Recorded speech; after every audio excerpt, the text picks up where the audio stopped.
నది అవతల ఉన్న వెలుగు మూలిక, ఒక హృదయాన్ని తాకే దీర్ఘ కథ. గోదావరి నది ఒడ్డున ఉన్న చిన్న గ్రామం పేరు అనంతపురి. ఆ గ్రామంలో ఉదయాన్నే సూర్యుడు నదిలోంచి పుట్టినట్టు కనిపించేవాడు. ఆ వెలుగుతో పాటు గ్రామం మేల్కొనేది. ఆ గ్రామంలోనే పుట్టాడు శివరాం. శివరాం పేద కుటుంబం. తండ్రి రైతు, తల్లి కూలి పని. అయినా శివరాం కళ్లలో పేదరికం కన్నా కలలు ఎక్కువగా ఉండేవి. రాత్రి దీపం కాంతిలో చదువుకుంటూ, ఒక రోజు ఈ గ్రామాన్ని దాటి పెద్ద ప్రపంచాన్ని చూస్తాను అని మనసులో అనుకునేవాడు. వాన కురుస్తున్న మేఘం బాల్యం, బాధలతో మొదలైన ప్రయాణం. శివరాం 10 ఏళ్ల వయసులోనే తండ్రి వర్షాభావానికి కూలిపోయాడు. అప్పుల భారం, బాధ్యతలు అన్నీ చిన్న వయసులోనే శివరాం మీద పడ్డాయి. చదువు మానేయాలా, లేదా కలల్ని చంపేయాలా?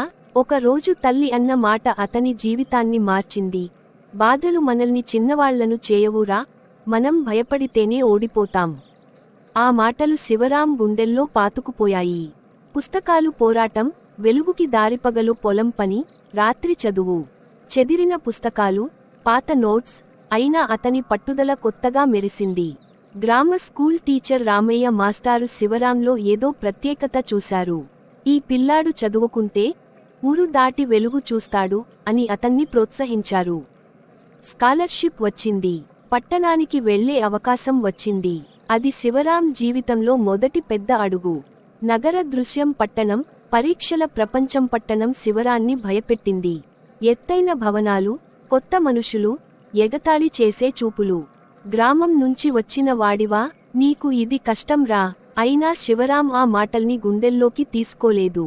అవి అతన్ని బలంగా మార్చాయి. చదువులో ముందుకు వెళ్లాడు. ఉద్యోగం సాధించాడు. కాని అతని మనసు మాత్రం ఎప్పుడూ నది అవతల ఉన్న గ్రామానికే వెళ్లేది. సముద్రపు అల తిరిగొచ్చిన రోజు అసలైన విజయం. చాలా ఏళ్ల తర్వాత శివరాం తన గ్రామానికి తిరిగొచ్చాడు. అప్పటికి అతను పెద్ద ఉద్యోగం చేస్తున్నవాడు. గ్రామం మారలేదు, కాని ఇప్పుడు అతని చూపు మారింది. అతను స్కూల్ కట్టించాడు. పేద పిల్లలకు ఉచిత చదువు ఏర్పాటు చేశాడు. రైతులకు నీటి సదుపాయం కల్పించాడు. గ్రామం మొత్తం ఒకరోజు అన్నట్టు చెప్పింది, నది అవతల వెలుగు కాదు, మనలోనే ఉంది. ఆ రోజు శివరాం కళ్లలో నీళ్లు. శివరాం గ్రామానికి తిరిగొచ్చిన తర్వాత అతని జీవితం ప్రశాంతంగా ఉంటుందనుకున్నాడు. కాని నిజమైన పోరాటం అప్పుడే మొదలైంది. గ్రామం అతన్ని గర్వంగా చూసింది, కాని కొంతమంది మాత్రం అసూయతో చూశారు. పట్టణం వెళ్లి డబ్బు సంపాదించాడట, ఇప్పుడు ఊరికి పెద్దమనిషి అయ్యాడట. ఆ మాటలు శివరాం చెవిలో పడ్డాయి. కాని అతను స్పందించలేదు. ఎందుకంటే అతనికి తెలుసు, మార్పు వచ్చినప్పుడు వ్యతిరేకత తప్పదు. వరి పన రైతుల కన్నీళ్లు, కొత్త బాధొక రాత్రి. గ్రామ పెద్ద నారాయణప్ప శివరాం ఇంటికి వచ్చాడు. కళ్లలో నీళ్లు, గొంతులో వణుకు. బాబూ, ఈసారి కూడా పంట నాశనం అయింది. అప్పుల వాళ్లు భూములు లాక్కుంటామని బెదిరిస్తున్నారు. ఆ మాటలు శివరాం గుండెల్లో బాణంలా గుచ్చుకున్నాయి. అతనికి ఉద్యోగం ఉంది, డబ్బు ఉంది, కాని తన ఊరు ఇంకా అదే బాధలో ఉంది. ఆ రాత్రి నిద్ర రాలేదు. నది ఒడ్డున నిలబడి ఆలోచించాడు. నేను మారితే సరిపోదు, నా ఊరు కూడా మారాలి. నిప్పు నిర్ణయం, పెద్ద త్యాగం. మరుసటి రోజు శివరాం తన ఉద్యోగానికి రాజీనామా చేశాడు. అందరూ ఆశ్చర్యపోయారు. ఇంత మంచి ఉద్యోగం వదిలేయడమా, పిచ్చి పట్టిందా? కాని శివరాం నిర్ణయం గట్టిది.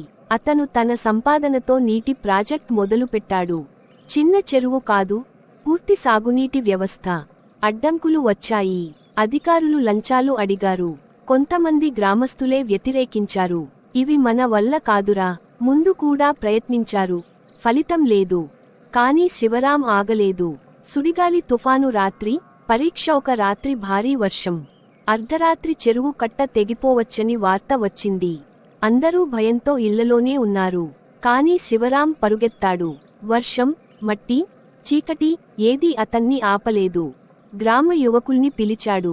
ఇప్పుడు మనం నిలబడకపోతే మన పిల్లల భవిష్యత్తు మునిగిపోతుంది. ఆ మాటలు మంటలా పాకాయి. అందరూ కలిసి కట్టను కాపాడారు. ఆ రాత్రి గ్రామం ఒక్కటిగా మారింది.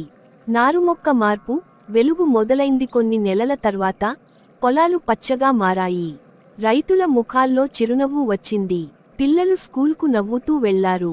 నారాయణప్ప కన్నీళ్లతో అన్నాడు, బాబూ, నువ్వు నీ ఊరికి కొడుకు కాదు, నువ్వే మా ఊరికి ప్రాణం. శివరాం మాత్రం నదిని చూస్తూ నవ్వాడు. ఇది నా విజయం కాదు, మన అందరి విజయం.